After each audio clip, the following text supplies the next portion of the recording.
Okay, so as I said, guys, I'll give this to Scott. We'll do this more as a Q&A sort of session.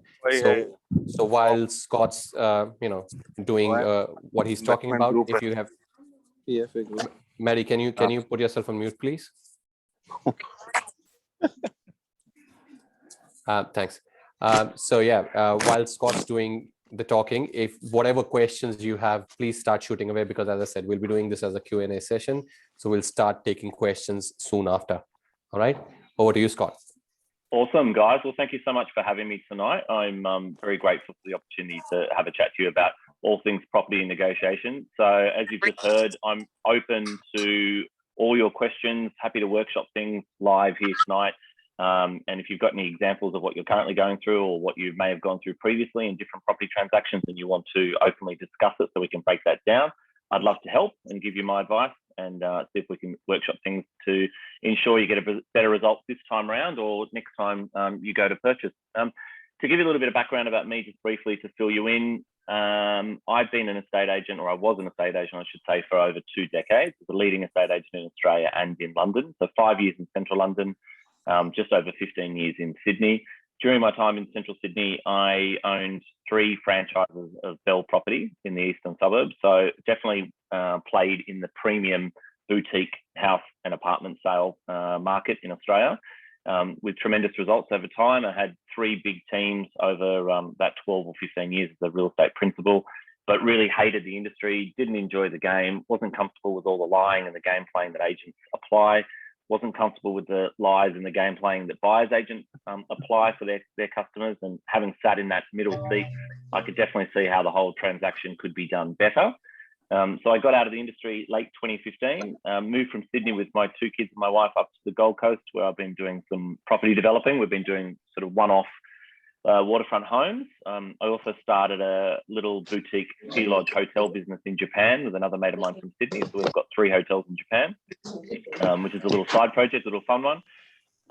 And now I kind of find myself in the last 2.5 years where I've set up an innovative negotiation model whereby I work with the 90% or 98%, I should say, of Australian buyers who currently go it solo trying to buy their own home. So unlike the 2% of people that use a buyer's agent, I represent the 98% of people that currently roll the dice and find the properties by themselves and then go toe-to-toe with the real estate agent to negotiate the best outcome. Now, I know, having sat on the other side of the fence as the agent and having trained real estate agents for many years successfully with dialogue and scripts and sales techniques, that basically the buyers that are inexperienced and highly emotional, when it comes time to negotiation, are literally lambs to the slaughter, and they're getting played by estate agents all over the country. So my idea was to bring transparency to the industry by building a model that was aligned with buyers' financial goals to help them navigate around the agent bullshit and game playing to ensure that you buy a property faster and for less. So I've spent the last 2 years or so with a lot of media opportunities, TV and print and newspaper stories and things and podcasts, talking to people, because this is a real hot button topic for many Australians. Australian buyers treat property purchasing like a contact sport. We love being a nosy Parker, going through our neighbours' homes on an open for inspection day on a Saturday. We love talking about property at dinner parties, and we openly talk about it with our friends and family. But it's rare that you hear about the horror stories. So the media are interested in me breaking down how the agents play these games, and also showing buyers that there is a better way. And that's why I'm here tonight. So I want to try and answer as many questions as you can. I want to give you some tips and tricks to take away tonight that you can apply on your property journey, and hopefully give you some education and tools to make you smarter in that property space and ensure that you don't get ripped off next time, and that you land the right property so you can build financial wealth through property. Does that make sense? Absolutely. Good. Well, feel free, as I said, to, in the chat box, send through as many questions as you want to, because I really want to workshop things that are active in your world and what's happening in the marketplace today. But I mean, Suvidh, do you want to start with any particular lead questions, or do you want me to? Yeah, I'll start with a couple of questions and then see how the others go. Sure. So, Scott, one of the questions that always comes up is how do you build rapport with agents to generate pre and off market listings? Yeah, that's a really good one. Most buyers that I deal with that come to me at Hello House have been looking for 1, 2, 3, 6, sometimes 12 months. And what the mistake is that they're making is they're not laser focused. So the key to finding properties faster, pre and off market, is to build rapport with agents and local agents. So the top tip that I would say to you is really hone in on what you're looking for and derive that down to 1 or 2 key suburbs that you want to look in. When you've done that, there's a really simple trick and tip that I can give you. And Suvidh, I can give you this to share with your guys anytime in the future, because I tell all my customers this. But basically, what I do is I go into a new suburb. Let's just say that's Pennant Hills in Sydney, but it could be anywhere in the world.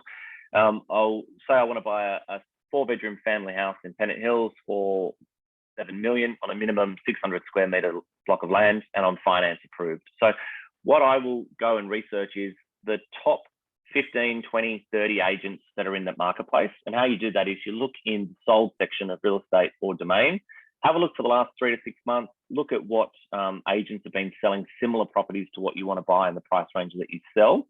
Because chances are, if they've sold something recently, they're going to find something else that comes to market that might suit your needs in that price point as well. So write a list of agents that are in the sold section, record their email address or find their email details, flip over to the current listings in real estate or domain and do the same thing there. Look at what 3 or 4-bedroom houses or 5-bedroom houses that are in West Pennant Hills at that price point or within +10 or -10% of the range that you want to spend, and make sure those agent details are recorded.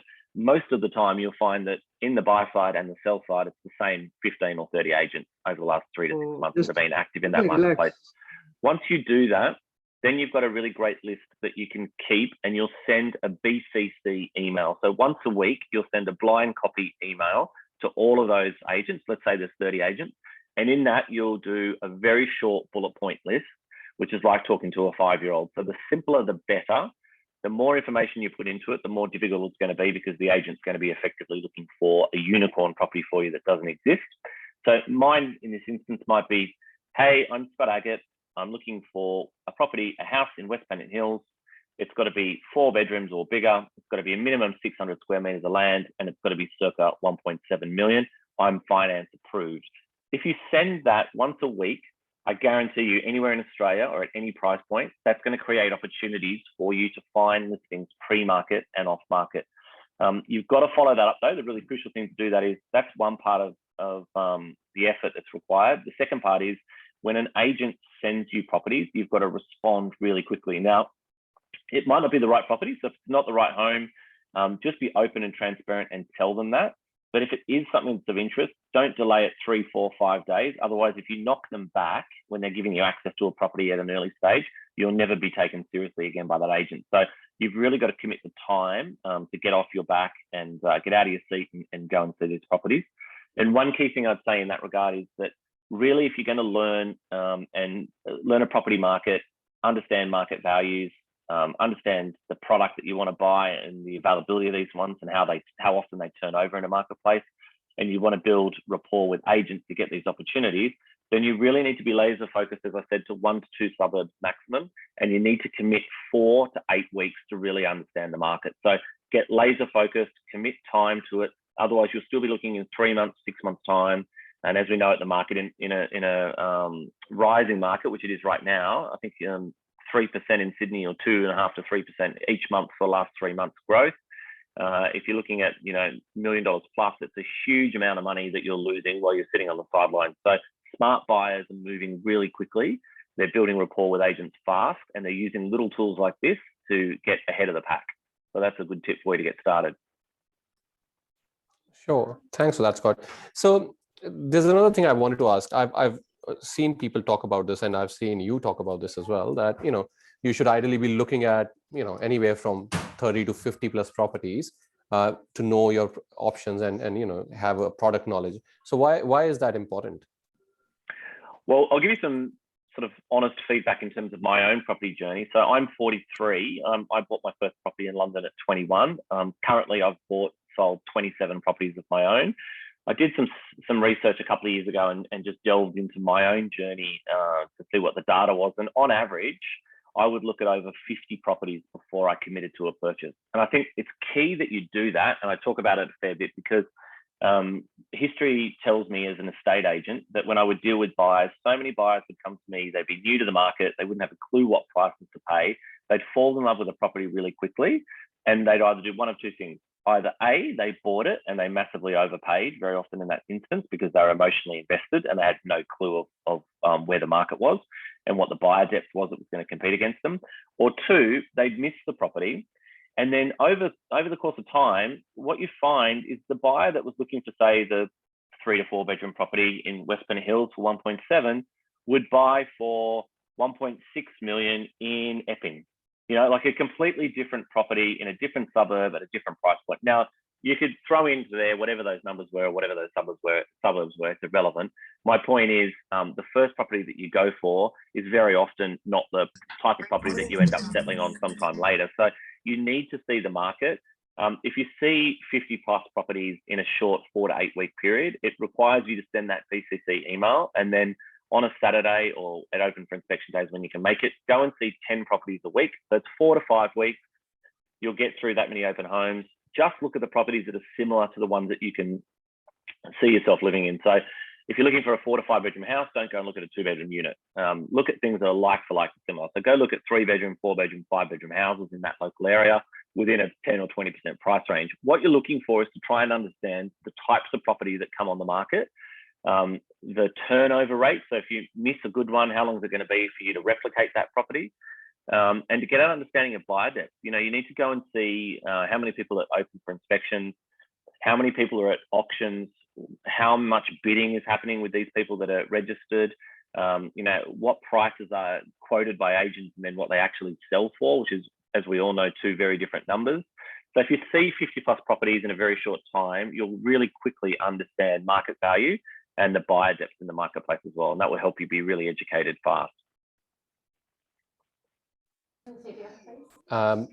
Cool. So just quickly, when you go to an open home, right? What are the key do's and don'ts, or, you know, the main questions to ask or avoid in an open house? Sure. Well, I've got a list of kind of 5 good questions to ask and 5 bad questions to ask, and for varying different reasons, and I'll talk you through it. But basically, the questions that I would be asking if I was a purchaser, and smart buyers would ask me this at open inspection, is why is the vendor selling? What's their ideal time frame? Is it a long or a short settlement? Is it a flexible rolling settlement, perhaps? So that's one key question. Second one is, can I have a 5% deposit, you know, or whatever the deposit terms are? And is it an offer that's subject to a satisfactory finance plus a building and pest report? So what can you put into your offer as well as the deposit amount? What's the best offer that you've rejected to date? And the key part of this is, what will the vendor sell at today? It's a crucial question that most people don't ask. And you'd be surprised, I buy sometimes 5 to 7 properties a week across Australia. I ask that question every single time, and I reckon maybe 20% of agents will actually tell me what the number is. They just want to sell, they want to get their commission fast. They might be close to a sale with another offer that's on the table already, and they'll just make it really easy for you. So always ask that question, what will the vendor sell at today? Another one is there anything that requires work to the home or an unusual contract term that's worth discussing up front?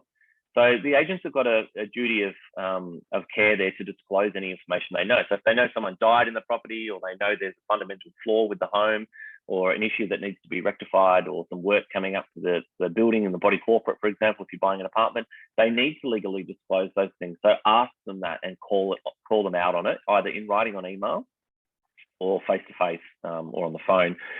Lastly, on that side, what you should be asking is, when your offers are made, ask them, do they accept a verbal offer to start that process, or has it got to be a written offer, you know, on contract only? Now, I say this, it's really crucial, because so much of my time is wasted if an agent says it has to be on writing. I'm only writing. I only accept offers that are on contract.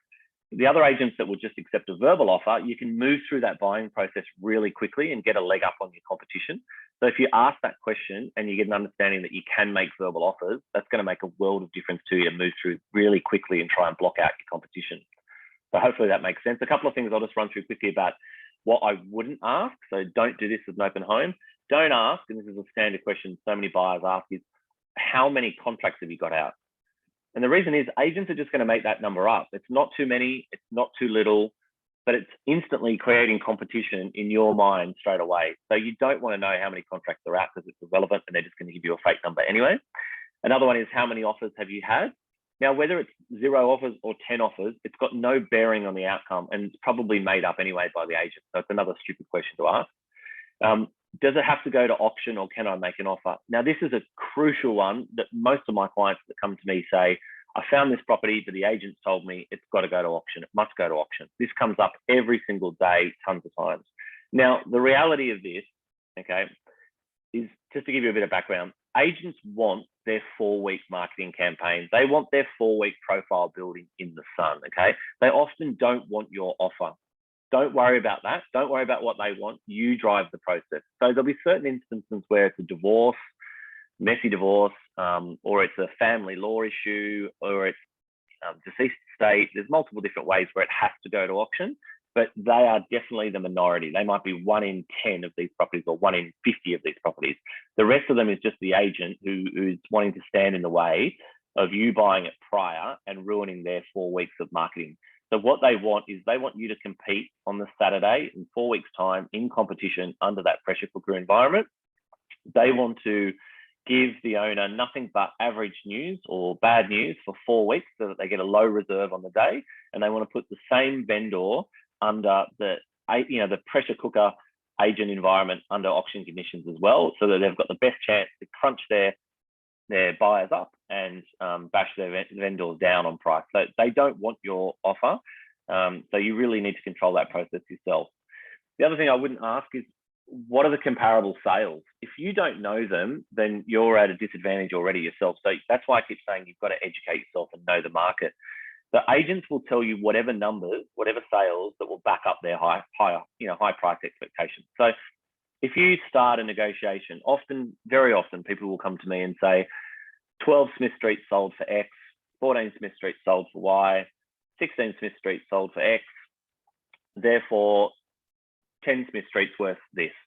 And if you go to an agent and say, well, there's my 3 sales, they're just going to turn around to you and say, well, that's all well and good, but this sold for that, this sold for this, and this sold for this, and therefore we want X, and the house is worth that number. You'll never win in the negotiation using comparable sales like that. So you've really got to understand the fundamentals of how to control the negotiation, and asking the key questions is a great start, because what you want to do is ask the right questions and build up a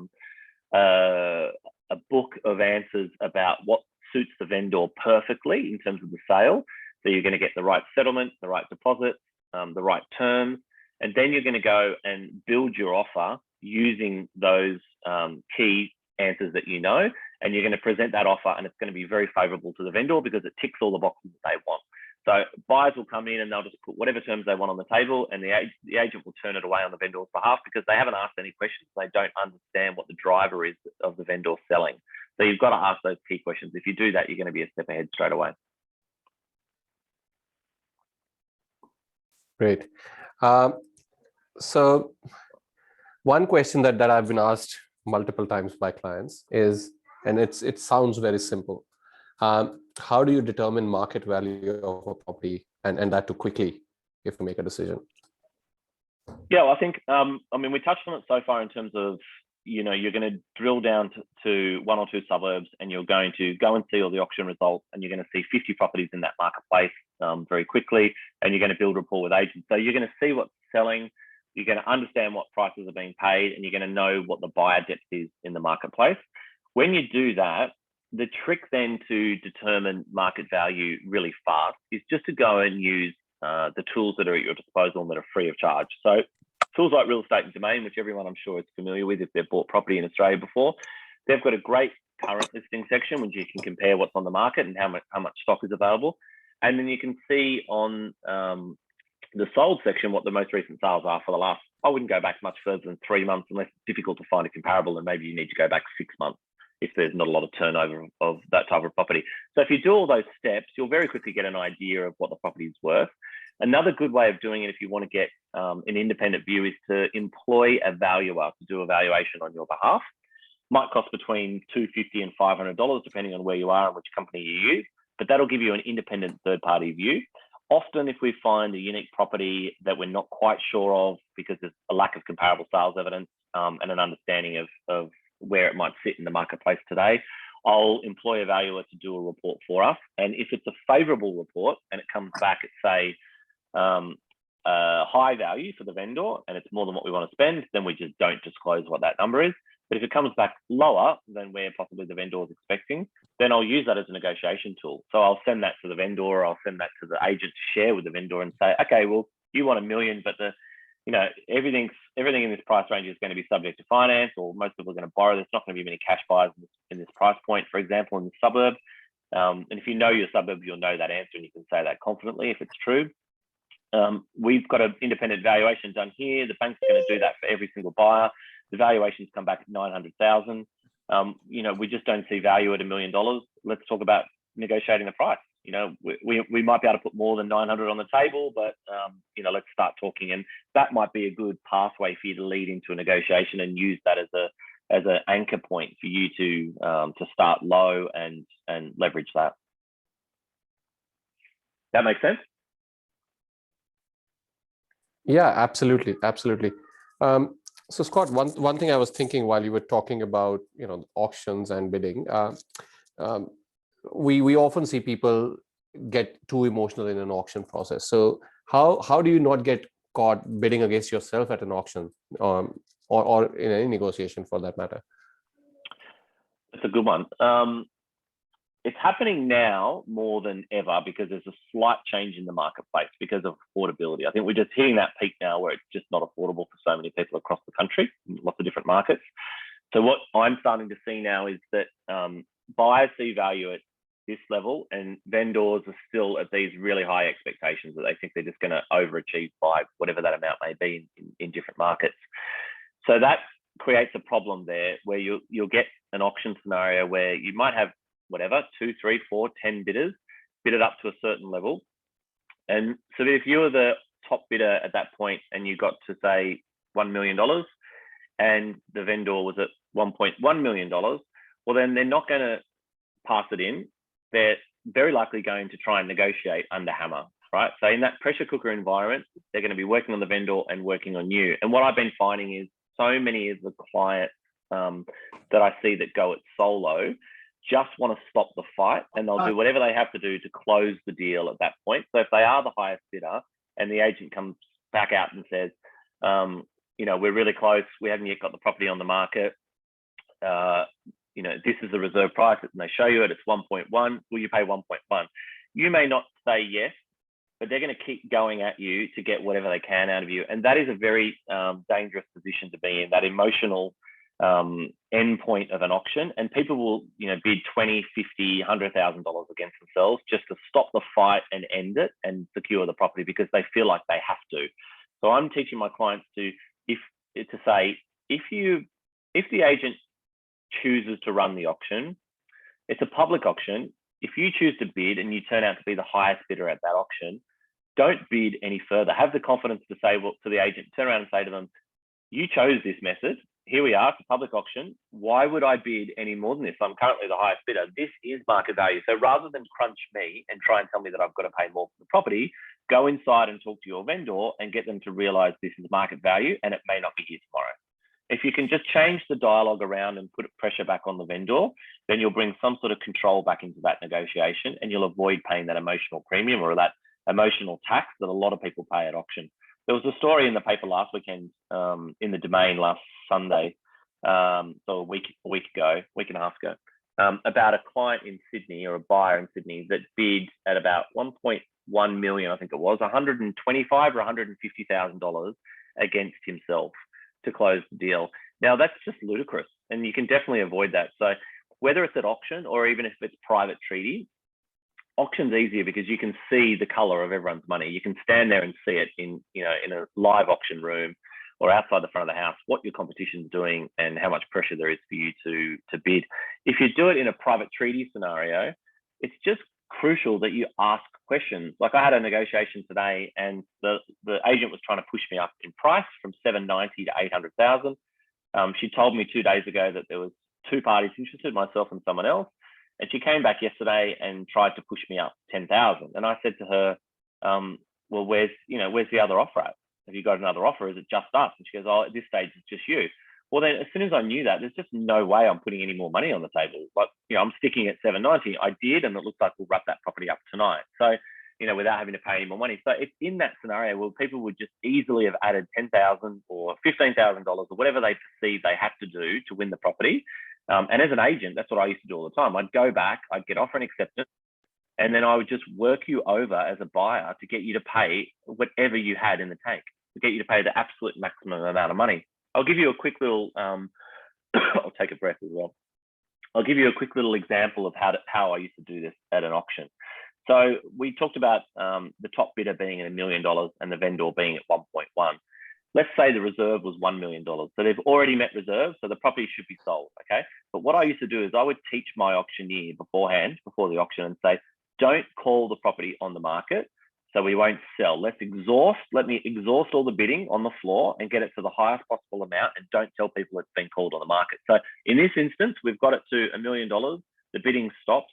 We've already met the $1 million reserve, so we're absolutely selling, but none of the buyers know this. Only the seller knows this, and the auctioneer knows this together with me. So I go into the owner's living room and I talk to the owner and I say, great news, congratulations, we've got our $1 million. That's a great result, well done. Now, just sit here. I'm going to go back out to the floor and I'm going to keep working hard, and I'm going to try and get you every dollar I possibly can. So then I'll walk back out and I say, okay, so if you're the top buyer, you're at $1 million. We're really close. The vendors are really keen to get it sold. We're not quite on the market at this stage, but we're really close. We really want to get it sold to you today. They're genuine sellers. They want to move on today. So I'm just going to show you. This is my business card here. I'm just writing it on my business card now. This is the reserve, so that it's 1.1 million. So we're really close. You're in top position here. Will you pay 1.1 million? Job's done. It's finished today. It's all yours. And then I'll just wait. And you'll be stressing, and your wife's squeezing your hand, and your kids are screaming. They want to be in the house, and everyone's watching you, and you're panicking. What do you do? What do you do? So in that situation, you might say no. I go, okay. So then I just turn around and I go to the second bidder and the third bidder and the fourth bidder, and I say the same thing. And I'm deliberately doing that. None of those people are likely to bid any more money because they're already let it go at $1 million. But what it does is just add a heap more pressure on you to pay more money. And then I'll come back to you and say, like, we've got other people saying that they're running the numbers and they're going to put a bigger offer on the table. You've got first right of refusal. Do you want to buy it at 1.1? What do you want to do? And you might say no. I say, okay, well, you pay $1,075,000. No? Okay, will you pay $1,060,000? No? $1,050,000. Okay, $1,050,000. And then, or whatever that number might be. And then I go back to the owner and say, I really want to get this done for you, Suvidh. I'm going to go and work on the vendor. Leave it with me. Just give me 2 seconds. I think we're really close to getting this deal done. And I'll walk back into the owners and go, good news, I just got you another 50 grand. I'm not finished. Watch this. So I'll go back out to the floor and I'll go back to Suvidh and I'll get my business card back out and I'll cross out 1.1 million. And I'll say, look, I've managed to get them down 20,000. We're at $1,080,000. Will you pay $1,080,000? No. Okay. What will you pay? Oh, I don't know. Maybe another 10 grand. Okay. So can we tell the auctioneer $1,060,000? Yeah, $1,060,000. Okay, put your hand up. Auctioneer's gone. Bang. So he's going $1,060,000 off we go. Calling once, and he's just trying to rev the crowd up and put pressure on you and make you panic. Meanwhile, I go back into the vendor. I write on my business card. I come back out. I've got them down 10 grand. I can get this deal done at $1,070,000. There's people here. It looks like you might have some competition. Do you want to pay it? Yeah. Okay, fine. We'll pay it. Okay, great. $1,070,000. Good work. Okay, we've got $1,070,000. We're on the market. We're selling. 1, 2, 3. Sold. I just worked you up $70,000 when you had no one else bidding against you, and you have no idea. You just panicked and you paid that money. So I used to do that at every single auction I possibly could. So it is it's theatre. It's a contact sport for agents.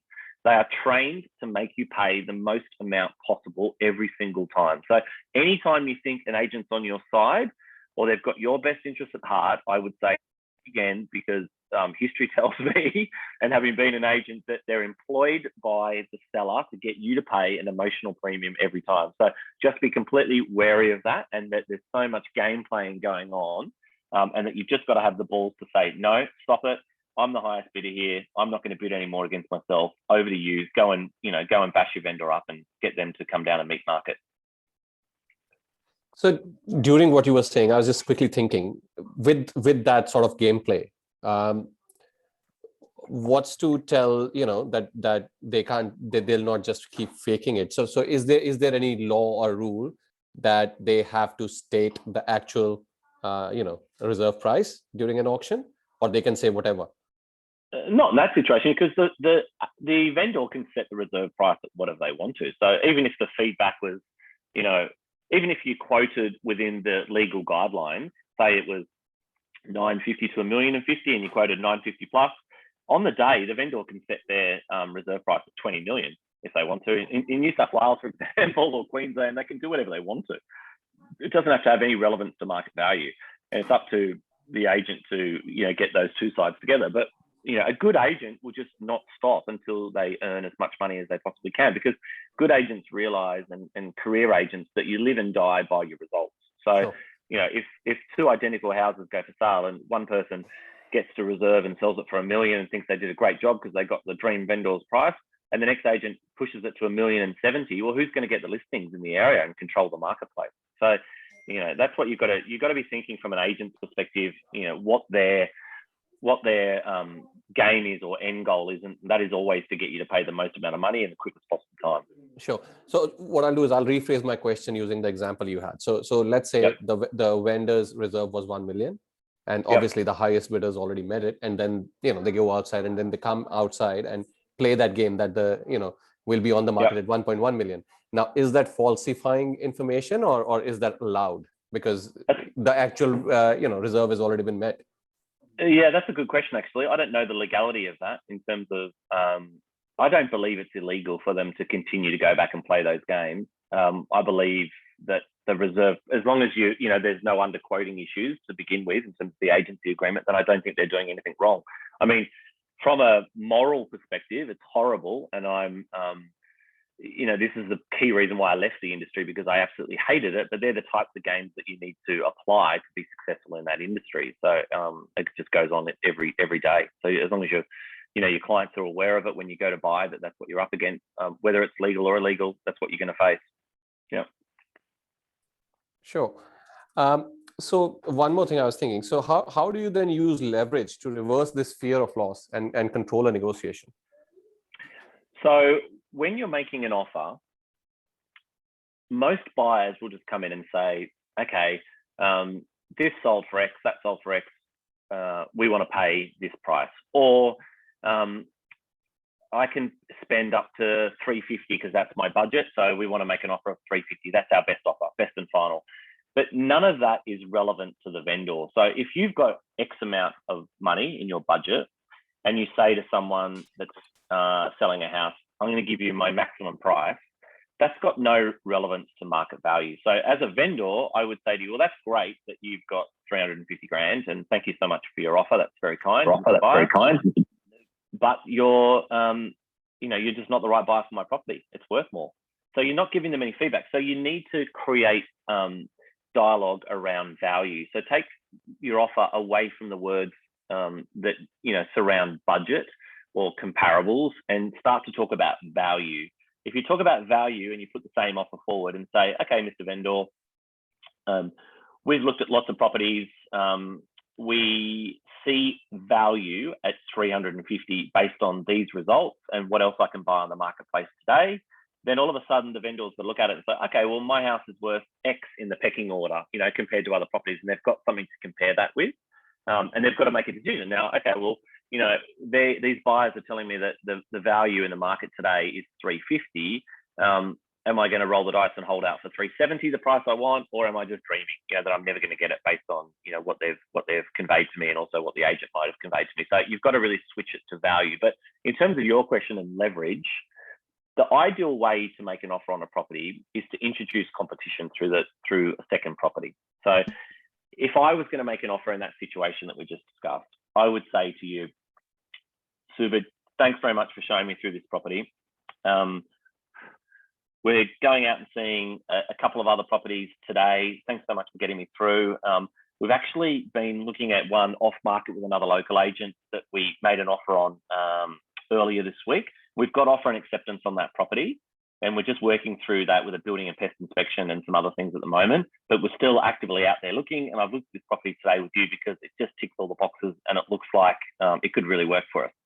End of conversation. Okay, now whether that's the same day or 2 weeks later when you call them, or a week later, you then say, okay, Suvidh, thanks very much. I'm coming back to you about this property in Smith Street. We really like the property. Out of everything that we've seen, it's definitely our preference. As you know, though, we're a long way down the path on another local property off market.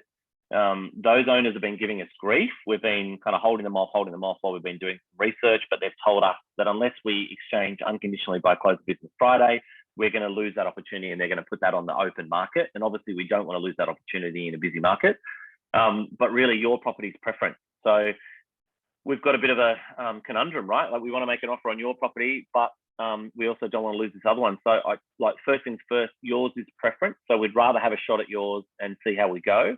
Now, based on the price that we've agreed on that property and based on our understanding of the marketplace, and as you know, we've been really active over the last 4 to 8 weeks looking at everything in the marketplace, and we've been at all your auctions and we've been bidding on other properties. We see value at $350,000. We're prepared to make that offer unconditionally, but as you know, as I've just explained, we really need an answer from the vendor really quickly because we've got external pressure to make that other deal happen by close of business tomorrow, Friday. So what I've done there is I've said your property is my preference, and that's crucial because agents will think you're just playing them off against each other. So you've got to use that word, preference. You've introduced a second property as competition. You've told them that you're under offer on that property. You've told them that the value that you're under offer for dictates where you're going to offer on this property, and you've got a deadline. You've put pressure on the vendor and you've flipped the conversation. So rather than just walking in and saying, "Hi, I want to make an offer. I've got a budget of 350, or we want to buy it for 350. And you've got no deadline, no pressure on the vendor to make any decisions, and they just want to play you off against everyone else. You use that second property as leverage to control the negotiation and reverse the fear of loss. You take the fear of loss out of your hands and you put it into the vendors. Now it forces the vendor to make a decision. Now they've got to sit there and go, okay, great. Thanks, Suvidh. I've got an offer of that offer of 350. And what do we do? I mean, these guys are going to be gone tomorrow. How legit is that conversation? And the agent's going to say, well, it's legit. They told me about it a week ago, or 10 days ago. They dropped it into conversation then. So you didn't bring it into conversation now. I planted that seed deliberately 5 days ago or a week ago or whatever it might have been.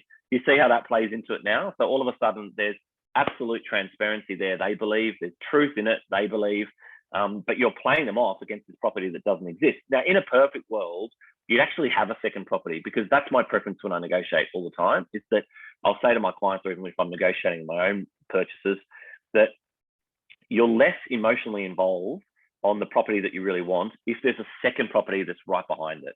Because you know that you'll go to a certain level, and if it gets to that level and you don't secure it, you're very happy to move on because you just see that the value is not there.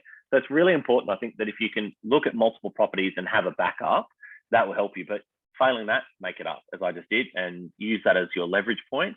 And that just works so often because it draws the vendors out and it makes them, really nervous that if they don't accept your offer, which is based on value, that they're going to lose you. You're gone tomorrow. So it really flushes out a decision. I think it's crucial that you do that if you're negotiating to win. Sure. Thanks for that, Scott. One of the questions we've been asked is, so how do I deal with private sales? There's no transparency and agents may be falsely claiming that he has a higher offer. So how do I get around that? The only way to get about it is to ask a lot of questions. So the first one that I would want to know every time that I go into a private negotiation is, what are the rules of engagement? Every single agent does it differently. So are we selling by best and final by a certain time? Is it a sealed bids? Is it a boardroom auction? Is it a scenario where you're going to take offers and then openly disclose what those offers are to everybody and allow everyone else to have a shot at beating it? You just need to know what the rules of engagement are. So once you do that, that'll help you a lot because it'll keep the agents on a certain track, and you can say to them if they vary off that, hey, that's not the game. You said to me that you were going to do this, and we've lost trust and transparency in the process. So you need to sharpen up your act. So get an understanding of what the rules of engagement are. And the second thing is just ask questions. Ask how many buyers are competing. Are they all unconditional? What are the terms? Make sure you understand that it's a level playing field that you're offering on. And ask when are they going to close the deals by? When are the other buyers going to make their offers? If you keep asking those questions and you make notes about what the agent tells you, you'll be able to call them on it, and you'll get a sense of whether they're lying to you or they're serious.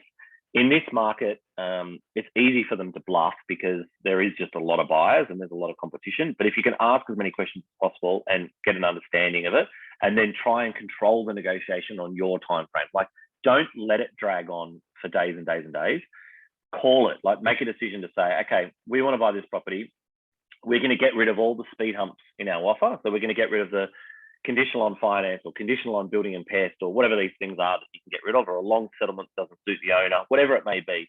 Limit all those things as best you can. If that means getting evaluation done up front, if that means getting, making sure you're pre-approved before you start making offers, if that means doing the building and pest before you start making an offer, so you've got all that information and you've done your due diligence up front, do that to get ahead of the pack. And then when you make an offer, then you can say to them, we're in a contract race somewhere else, and we need this done in a quick time frame. And you'll soon work out if there's other bidders, because the agent will say to you, well, look, that's all well and good, but we've got multiple other parties, and we're not going to accept your offer by tomorrow at 12 o'clock.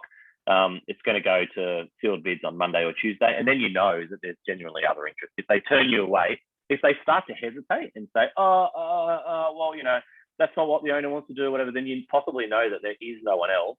And then you can just turn that screw tighter and tighter and tighter and just put more pressure on them by saying that, you need to make a decision really quickly or you're out. If they think they're going to lose you and you perceive there to be no other bidder, then they'll quickly come to the negotiation table. Yeah, the agents, it's their job to get both sides of it together and to make the deal happen. If they perceive they're going to lose the deal, then they've got a commission check in their hand that's going to go bye-bye. So, they're going to be extra motivated to chase you down and make sure it happens. Sure. The next question is, so what are the key differentiators for negotiation between residential and commercial property? Are they similar, or would there be any difference? At the nuts and bolts of it, it's pretty similar in terms of the negotiation process, in terms of settlements and deposit sizes and details like that. But the key to commercial property is really around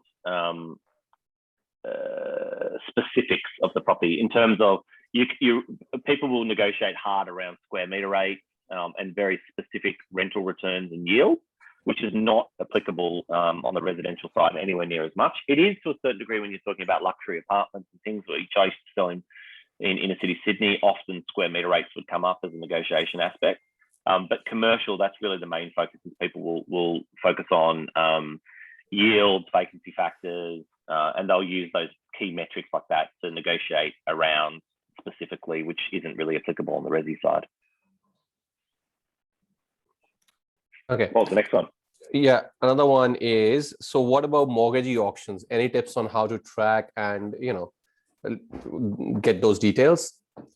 Is it feasible to do something like that?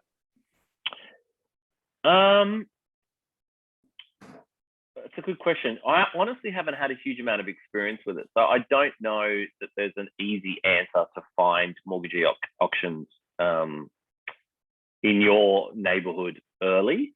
So that's the tip. I mean, anyone can find them when they go on Real Estate or Domain, but finding them at an early stage, yeah, I'm not sure. I'd have to say I don't have the right answer for you on that one. I'm sorry. I can, if that person that sent that wants to message me, I'm happy to research that and ask some other people that might have a bit more experience in that space. But I haven't had a lot to do with mortgagee auctions, or at least not finding them going to mortgagee. Sure, appreciate that, Scott. And that's something I want to highlight, that the kind of person Scott is. If we don't know the answer to something, there's no point just saying something for the sake of it. Scott's very honest about I don't have much idea about this, but I can do the research and help you put someone in touch. So thanks for that, Scott. Next question is, can we apply similar techniques for interstate investment property purchases?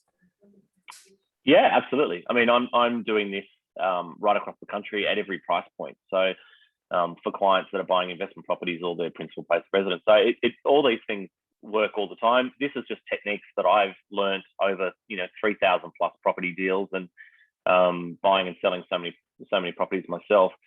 So you can definitely apply it. In some areas, it works better than others. And in different marketplaces, it can change as well. And you just need to adjust to the market. Right now, as many people know, it's very competitive. So asking those key questions and making your offer as attractive as possible is important. Asking the key questions around the structure of how the agent's going to run the process in terms of any offers is really crucial when it's super busy. But if you're buying in, say, a regional area, like a country area, and the market's a typical one, like flat or light growth or slight decline in property values, typically you'll see things just listed for a price. There's not a lot of competition.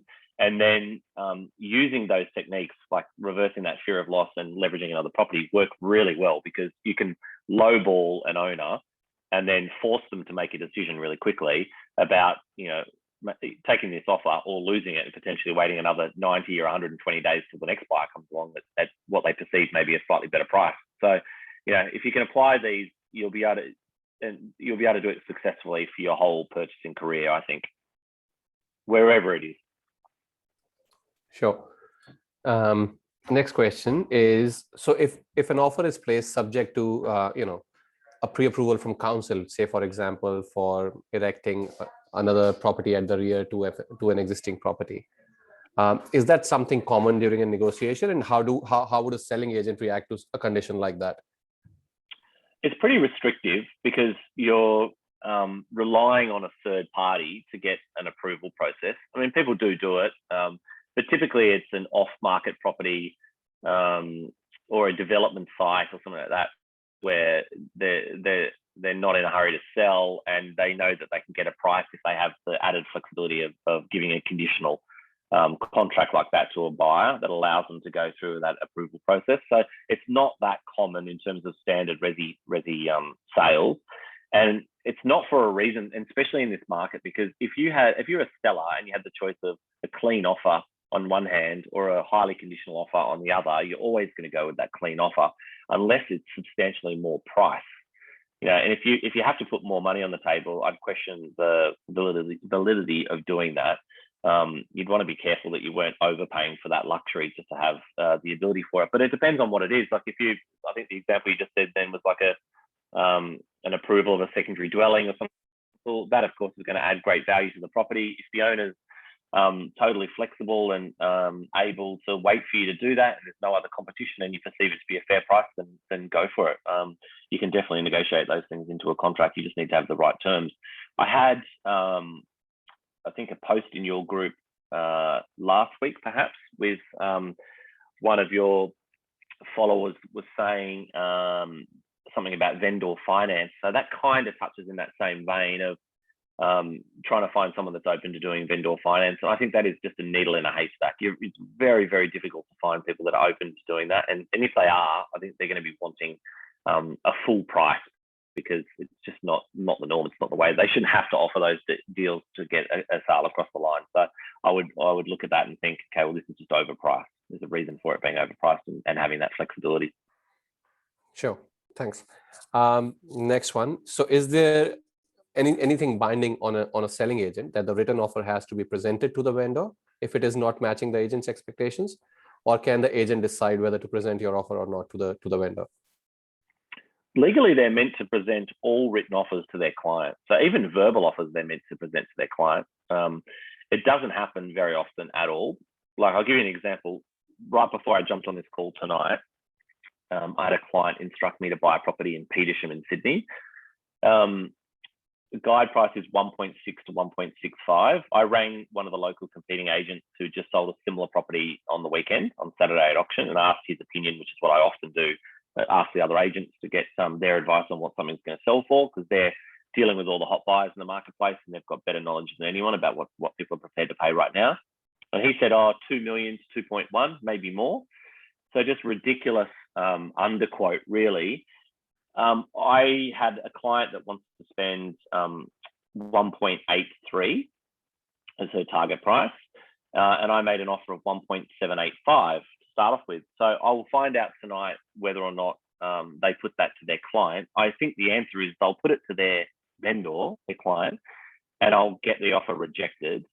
But I highly doubt that tomorrow they'll move that guide price to offers in excess of 1.785. I can definitely give anyone that's interested the feedback tomorrow or the next day. But my experience in doing this, and I've been championing the rights of buyers and underquoting and paid advertising for the last 6 or 8 weeks on TV and in different media, because it just constantly happens to me on behalf of buyers. I'll offer 10, 20% over the guide price because we know that's in line with what the actual market value is. And the agents reject it. They don't want the offers at all. They know they've got tons of interest above that again. They don't move the guide price at all. And then, come auction day, it sells for 30% above the guide price. So you just got to be so careful with the agents. And again, if you do your research, you'll know which agents are just notorious for underquoting. But to answer your question, they are legally bound to put those offers forward. And if the offer is effectively unconditional, then and the owner rejects it, then they've got to increase the guide price to reflect that. That's the law. Next one. So during an auction, how much buffer should we keep before we say a number as a final number? So as an example, if you're ready to pay X dollars, should we go up until the final amount, or should we keep some percentage of X as a buffer and stop at that limit, and then, so that we are in a position to negotiate a bit? I think you bid to wherever you're pushed to is the simple answer, as long as it's within your budget constraint. So you go to whatever your price that you get pushed to. And if you've got more money in the tank and you don't get pushed there, then obviously you don't need to spend it. If you go to a level where you perceive that you've got more room in the tank, but someone offers more, then you're going to lose anyway, right? So you've got to keep bidding to get yourself in a position. But you want to get yourself into a position where you're the highest bidder, because that's when you get the first right of refusal to negotiate with the vendor. So if you're doing that, you just want to bid, $1,000 or $5,000 or whatever it might be, depending on what the numbers are, more than the next party. But just a little tip on auction bidding, there's so many people that have got tactics and they tell you that they never lose at auction, which is all horseshit. I lose at auction all the time for clients because it's completely out of their hands. We've discussed already, there's no idea of where the vendor is going to set their reserve price, where they're going to sell on the day, so you can't control that. You've got no control as a buyer about how many other buyers turn up and compete against you, and you've got no control about what they're going to spend.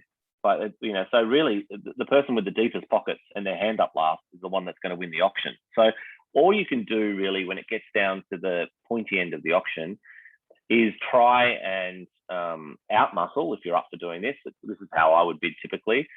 So if you're getting to very close to the top end of where you think the property's worth, and often one party will just bid $500 more or $1,000 more than you to keep getting in front, I instantly put a big number on top of their offer to try and show them that I'm not going to stop. So if you put $500 on top of me, I'd put 10 grand on top or 20 grand on top instantly.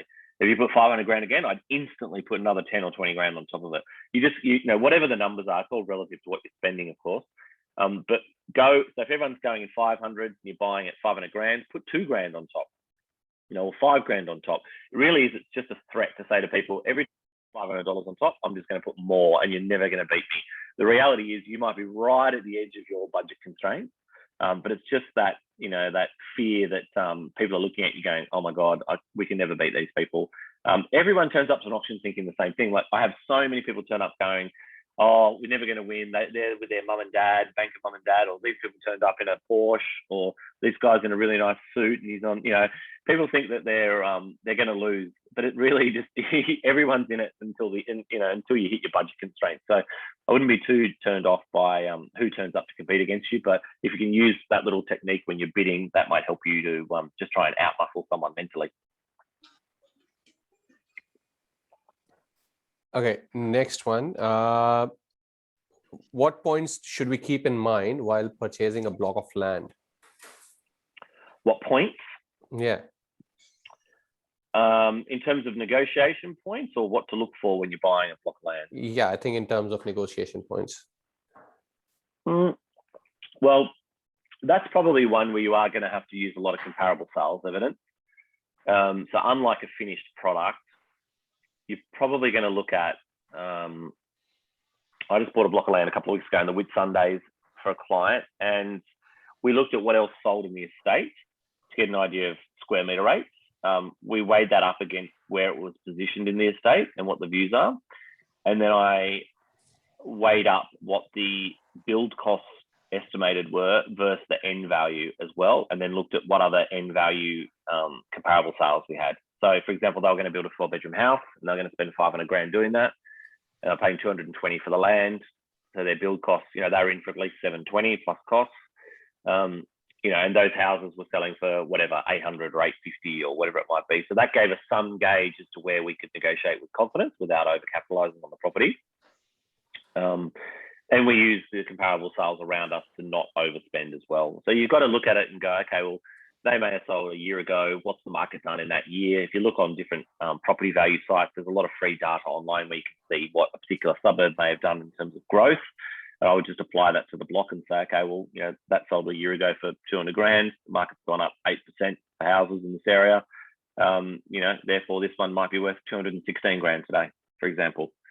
Just as a rough rule of thumb, and that's how you might start to negotiate. But I would always ask what the questions that we talked about before. What's the seller's motivation? Who is it? Is it a developer you're buying off? The one that we bought in the Whitsundays was a really good example of this last week. Is the developer was going to develop the whole site, but they ran out of money. They were relying on tourism income. Tourism stuffed.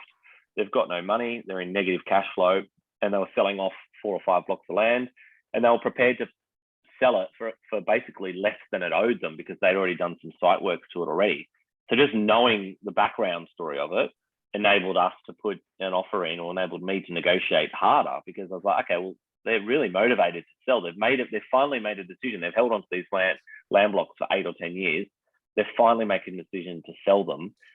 There's an opportunity here to not get carried away and pay the full price, because they really need the cash. So I think it was on for $239 or $259, and I got it for $220, I think it was. And the property had $30,000 or $50,000 worth of site works done to it already. So it was exceptional buying for the client. They were really happy with that. They bought a great block at the right price. So if you ask good questions and then build your strategy around that. Sure. So the next couple of questions are actually very similar in tone. So I'll say out both of them. Yep. The first one is, how much of this works, or these tactics work in the current market? Properties are under contract so quickly, even those off market. So that's one of the questions. And the other one is, I can understand that these techniques would be quite useful in a buyer's market, but how do you tailor your techniques to an intensive seller's market where the competition is so intense? Yep. Well, I mean, I'm buying, as I said, between 5 and 7 properties a week, and I'm saving my clients below the target price they set me every single time. So, there's properties that are going to go, and we don't always win, right? We might be 1 in 3 properties that I bid on for a client before we land the right one at the right price. But you've just got to keep going until you find the right deal. So people are overpaying in this market by incredible amounts of money. You don't want to get caught in that game unless you're an end user with no plans to sell for 20 years and it's your dream property and it's hard to replicate. You don't want to be that bidder. So in this market, these techniques do work, which is why I'm teaching them to you tonight, because this is what I'm applying all day, every day, 7 days a week for my clients. But in a busy market, I would say to you that if you're seeing properties sell really quickly under offer on real estate, that's because you're joining the queue to pay retail. So I just spoke at the start about not paying retail and finding these properties pre and off market. So you've got to generate these opportunities yourself. If you can't, and you're waiting for them just to come onto realestate.com or Domain, instantly when it comes on the market, there's 200, 500, 10,000 eyeballs on that property, same as you. So you're absolutely going to pay retail for it in heavy traffic, in competition. So the trick is to find these properties as early as possible. Now, if it is on Real Estate and Domain, get there first. Be the first person through the door, make a really compelling offer, and apply the tactics that I said, that you're not going to be here tomorrow. And you might just find that the owner says, okay, you know what? The agent told me I was going to get $350. This guy's offering me $350. It's job done today. I'm just going to take it and be done. We've already bought another property. We need to sell. You've got to understand that not every seller is just sitting there holding out for the highest possible number. Some sellers are bought already and they panic and they want to sell, the first offer that comes through the door. Others just don't want to be on the market at all. And as soon as they get an offer that's even in the fair range, they'll sell. This is happening to me all the time. So You've just got to work out who the seller is. But you will come across more than the other in terms of sellers that are quick to sell. You will come across people that are going to be holding out for a high amount of money and a lot of buyer competition on those properties. And you've just got to make the decision. Do you let those ones go, or do you join the queue and make your best offer and try and use that leverage and get in and get out of there? If it's not meant to be, it's not meant to be. Let someone else pay $100 grand more for it. Okay. The next one is, what if all the negotiations are done only over the phone? And is an online auction any less stressful? How are they different to normal auctions? I hate online auctions because there's very little value that I can add for my client. But there's also very little value that's added to the vendor, I think, that's the seller. So I don't think you're going to see a lot of them. There's a heap of these sites coming out doing that, like open negotiation and the rest of it. Personally, I don't think they're going to be a huge success. I might be wrong. Happy to be corrected, but from an agent's perspective, I just don't think they're good. They're not good for the agent's profile, so I don't think agents are going to support that. From a vendor's perspective, you're not going to get an emotional premium if you can't see the color of the competitor's eyes, and buyers that are competing against each other. So I just don't think they're going to pay a premium for it, if they're not in that auction pressure cooker environment. So I just don't think they're going to work that good. In terms of any tips, it really is so hard with like the open negotiation where it's disclosed and you can see the price.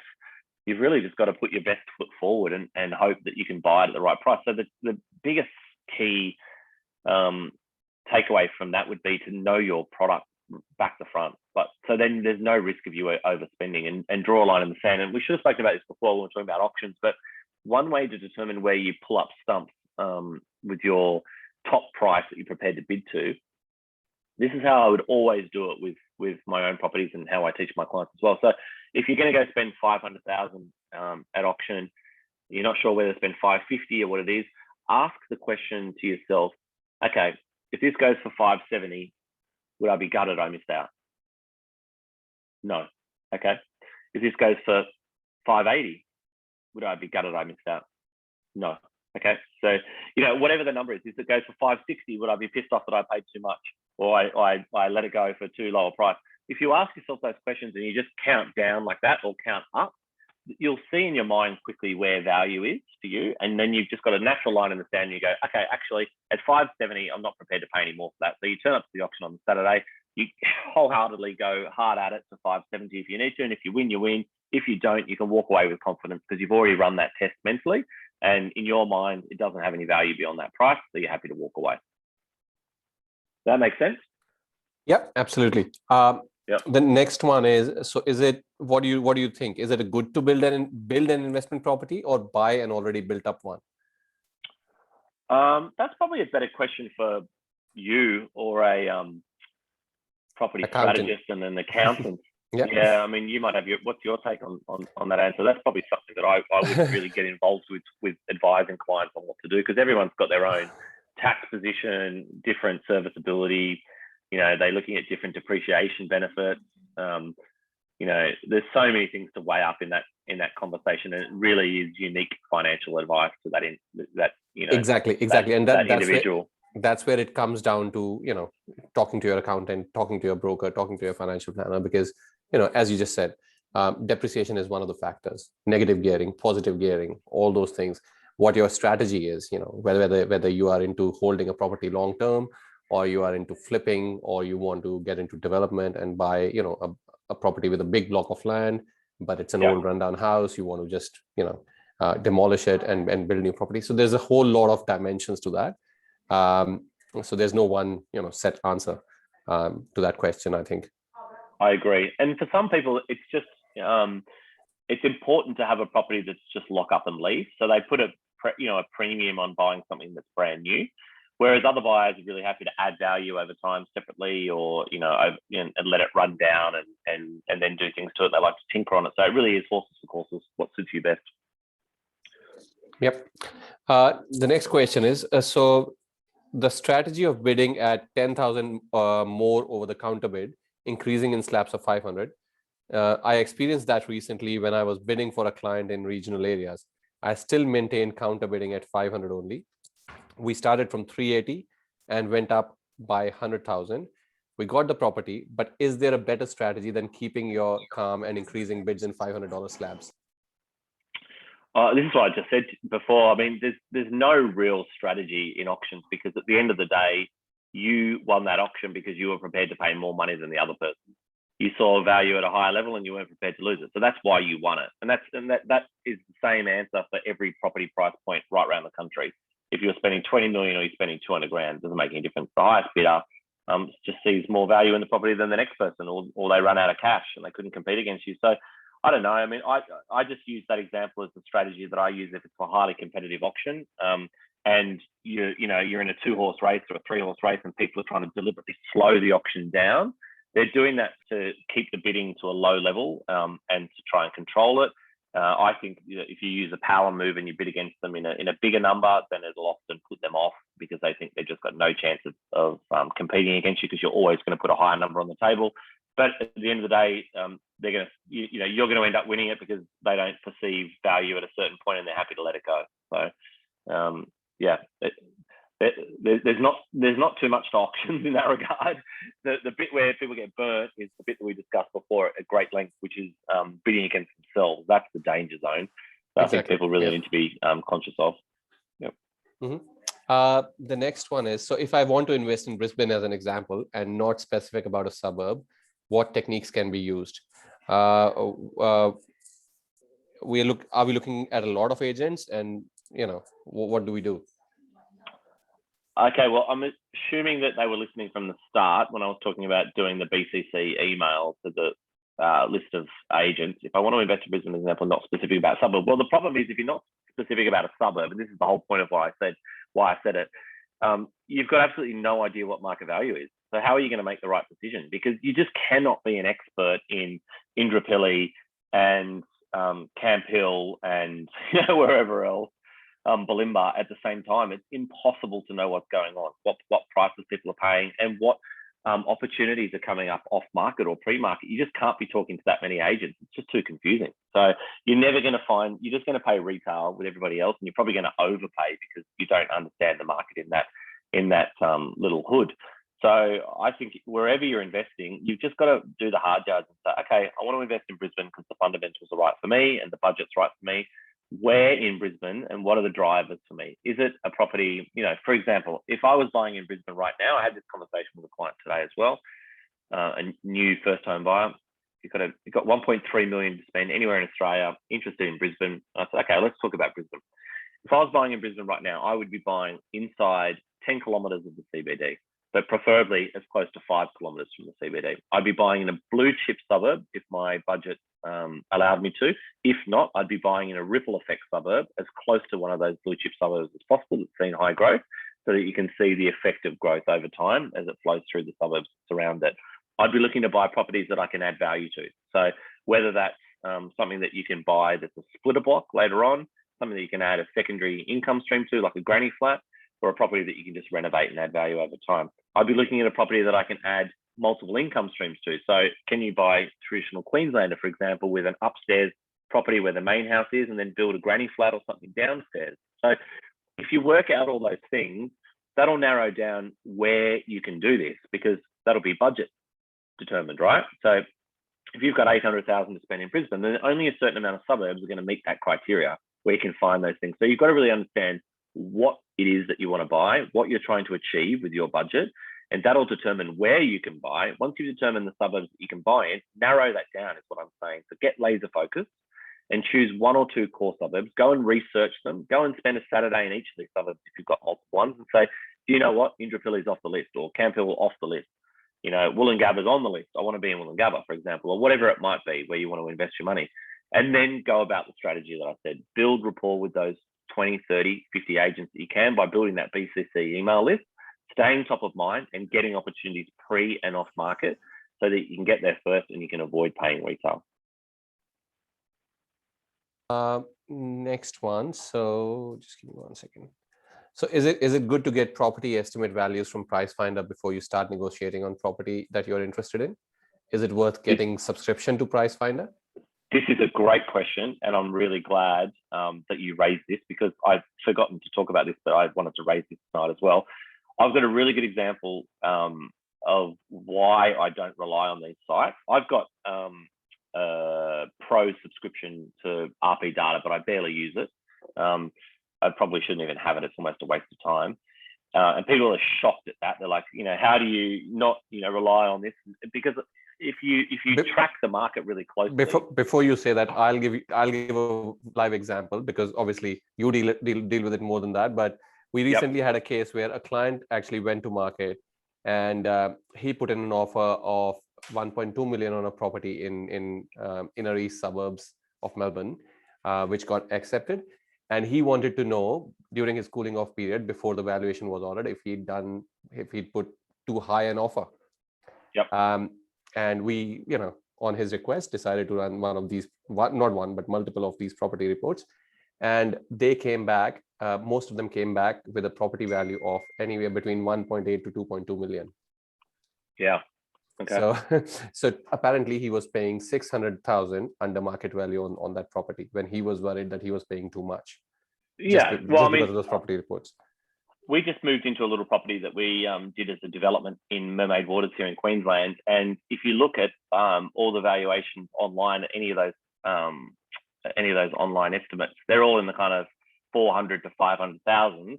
And we're going to sell somewhere between 950 and 1,050,000. It's just got no relevance whatsoever. They're constantly wrong. Buyers would come to us when I was an agent and say, well, CoreLogic says it's this, or Pricefinder says it's that, or whatever. There's a ton of those websites. And I'd just say, well, that's all good, but that's just an algorithm, a computer. The reality is I've already got an offer 100 grand more than that or whatever, and you've got absolutely no chance of buying this house unless you snap into reality and deal with what's in front of you. Like, next. Kind of thing. Like, it's just, they're useless. They're good as a guide for you sometimes to fall back on, but I just wouldn't put too much emphasis on doing it. And I wrote a blog post about it, which is on my website actually. If anyone's interested in it, that expert agent misguides by 30% last Saturday at auction in Paddington. And I went through. They quoted three. I know the numbers are bigger, but it's still relevant because it happens at every price point. Guide price of 3.8 to 4 mil, sold for 5.65 million. The reserve was 5.1 million. So the reserve was 27.5% above the guide price from the agent. So that just gives you one sign already that the agent was underquoting to the hills, because the reserve price is set typically the day of or the day before the auction in line with what the market feedback was. So clearly they had offers or strong interest in the high fours to 5 million to set it at 5.1. And then obviously the hot market took it beyond that. I'm not worried about the hot market taking it beyond that, but I'm just worried about the bait advertising and the underquoting from the agent. So I went and did a bit of a test, and I just plugged in on the Monday. This is post the Saturday auction, and that being publicly available that it sold for 5.65 million. And the range of 6 of those websites that I found by just Googling the address and did it really quickly were like, most of them were 30% off. So it's just crazy that they had no relevance whatsoever to market value. Now I can apply that almost daily on properties that I negotiate on, and they're not necessarily 30%, but very often 5, 10, 20% away from what the real market value is. So I think you need to avoid those sites. And if you do the tricks and tips that I've suggested here, you won't need them anyway. Your knowledge will far outweigh an algorithm. We've actually because it's in real time as well. That's what I should say, because the reality is you're dealing with things that you can see live that are happening on the spot. Those algorithms are usually relying on sold data, or settled properties, which is often 6 weeks later. Yeah. So we've got a couple of follow-up questions related to that. And I think I'll answer part of that as well, because it's been sparked by my comment as well. So a couple of questions. So don't banks get their valuation from these sites? And why would a vendor sell under the retail value? So look, the example that I gave I gave that example very specifically because it's very easy. In multiple instances, you'll find when it comes to these property reports that what the vendor is asking for is much higher than what the property value says, as Scott just said. I was talking about an outlier case, which very clearly demonstrates that these reports are not that reliable, wherein the vendor had already sold the property for an amount, and the property price report said the property was actually worth 600,000 more than that. So it was completely off because it's completely reliant on a database and an algorithm, as Scott said. And that's what's it getting its value from. And in response to, where the banks get their data from, yes, they do pick up some of the data from sites like CoreLogic and Price Finder. But remember, when it comes to valuing properties, more often than not, a valuation firm is the one that does the valuation based on comparable sales of the last 3 to 6 months, not on just computerized data. Yep. And the valuers, when I was an estate agent, would call you and ask you for relevant sales information. So if you've got a property that just sold or just gone on the contract, they'll ring you and ask you because they're trying to find a comparable for what they're valuing for the bank. So yeah, they're looking at the most up-to-date sales history rather than relying on those algorithms. So, and that's another key thing as well. When you're trying to find market value, when you look in the sold section, they're obviously out of date, right? So they've sold and settled. The other trick to do it is call the properties that are under offer, which at the moment is the majority of the stuff in the current listing, and ask those agents what it's sold for. Now, sometimes they'll tell you if they're open and it's already gone unconditional, sometimes they won't. But if you explain to them why you're asking, we're just about to offer on another property locally, it would really help us. We're just learning about market value. Most agents will say, do you know what, it's confidential, but just don't tell anyone it was 867 we sold it for, kind of thing. That most of them just tell me the answer. And that'll give you a great help because that's what sold yesterday or 6 days ago, you know what I mean, in that marketplace. And that's much more powerful than what sold 6 weeks ago or 6 months ago. So go through the sold section. That's one thing, but go through the current listings and the under offer properties and ring all of those agents to get those answers. While we're on that as well, just in terms of, we've spoken a lot about the buy side. Part of the service that I offer my clients at Hello House is on the sell side as well. So anyone that's offloading a property, they'll simply give me the address and engage me to sell the property. And what I do is I'll research the 3 leading agents in a particular area that sell that type of asset. I'll interview those 3 leading agents. I'll get them to pitch their proposal to me.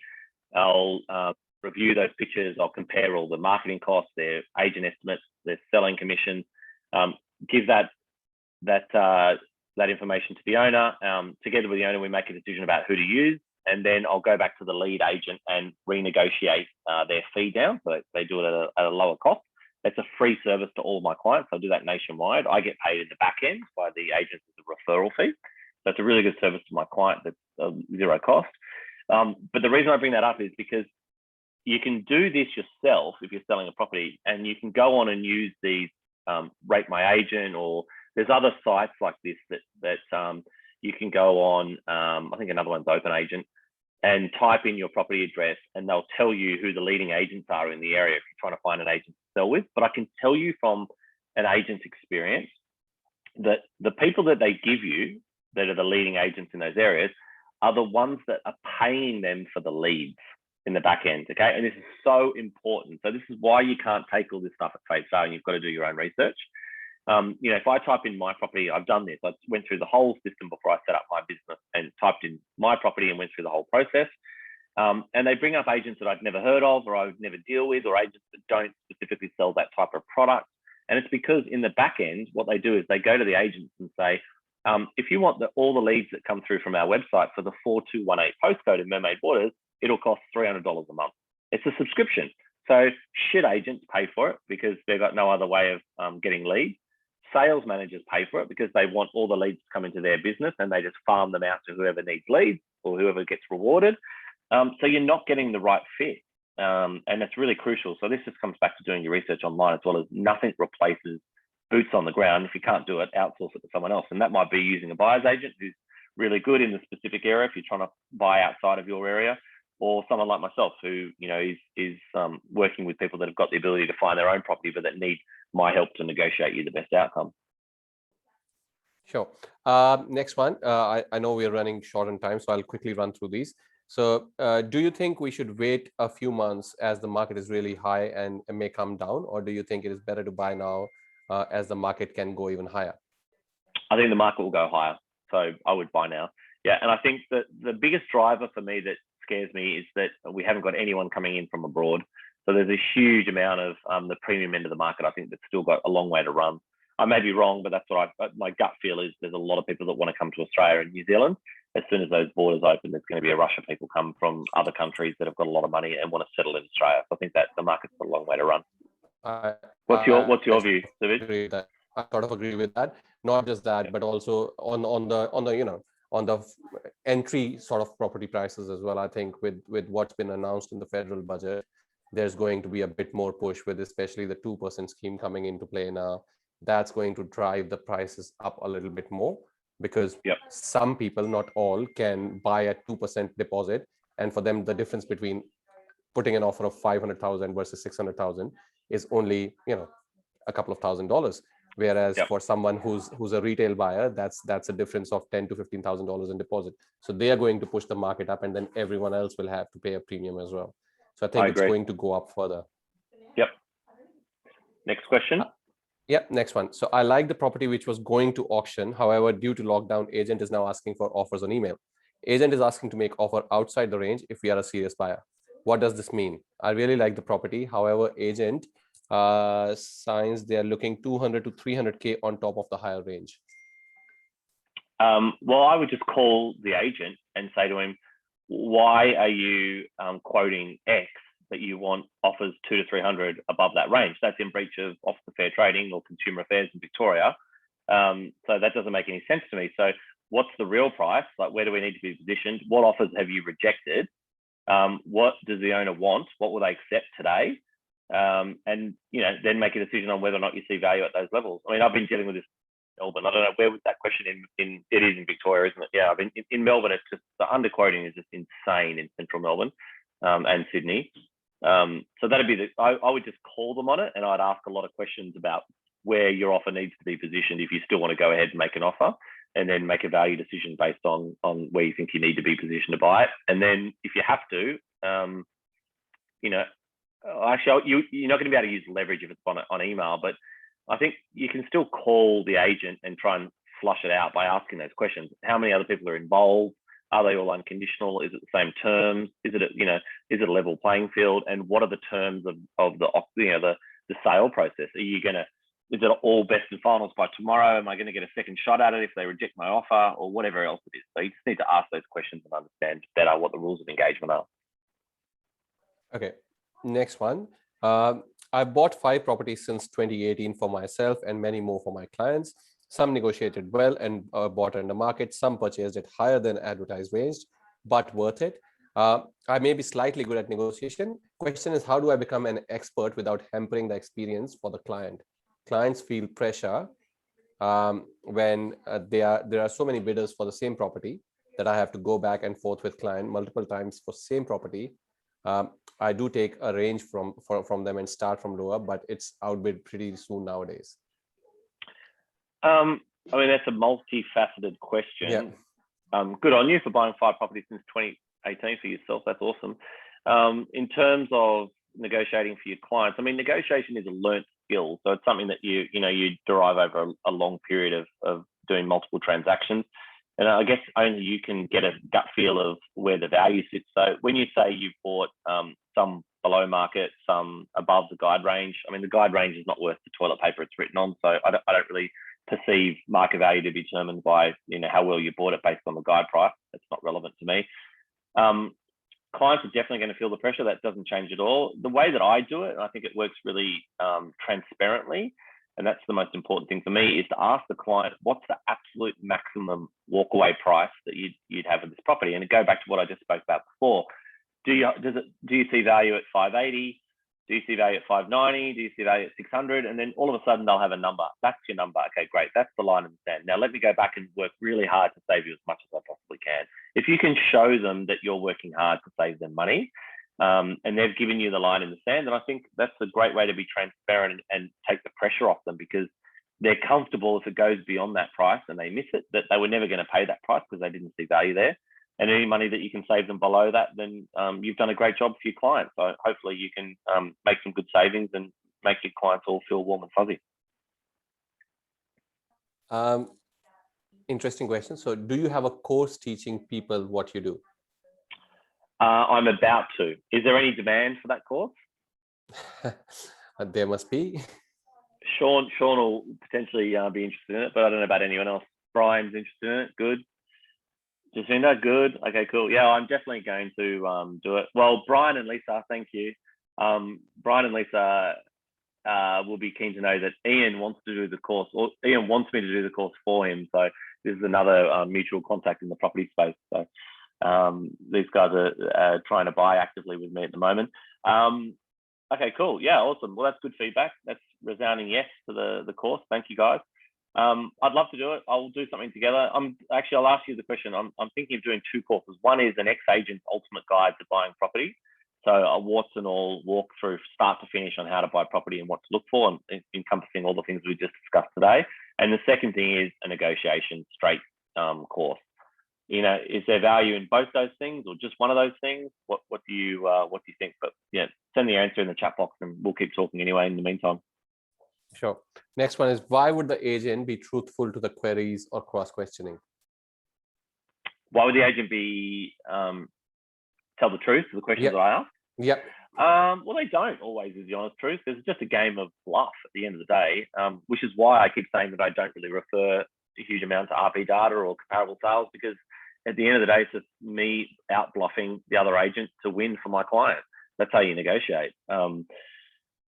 Yeah, I mean, they're constantly full of shit, if you excuse my French, and that's just the job, and that's why I hated it. So they're doing whatever they can to protect their best interests of the client and get the best result they can, and you're doing the reverse of that to buy it at the lowest possible price. So there's an element of just game playing from day one from both sides, and you just got to find that middle ground that suits you and the right price. But just be prepared that you're not going to get the truth out of the agent. But if you've got absolute confidence around where the value is on the property and where you're prepared to bid to, it doesn't matter. You know, you'll go to a certain level with conviction, and beyond that, it doesn't hold any weight for you. So, you know, you'll just move on because there's no value for you. So I think if you do that and you're really clear in your own mind, then the rest is history. You put the rest to the side. That's great, Scott. As I said before, I think we've gone way over time, so we'll stop the questions here. If anyone else has any more questions for Scott, feel free to email me and I'll put you in touch with him. My email address is in the chat box for everyone. Once again, Scott, thanks a lot for your time. Thanks a lot for all those pearls of wisdom. I think everyone gained a lot from this session. Thank you. My pleasure. Thank you so much for having me on here. I really enjoyed it. I love talking about this stuff, and the same, if anyone ever wants to reach out anytime for a chat or any questions, please do reach out. My mobile phone number, my email, everything's really easy to find online. So hello house, haus.co, and yeah, I'd be happy to have a chat anytime in the future. So thanks for your time tonight. Thanks, Scott. Thanks, everyone. Have a good night. See you guys. And stay Take safe, care. everyone in Melbourne. Don't go anywhere. Indeed. See you guys. See ya.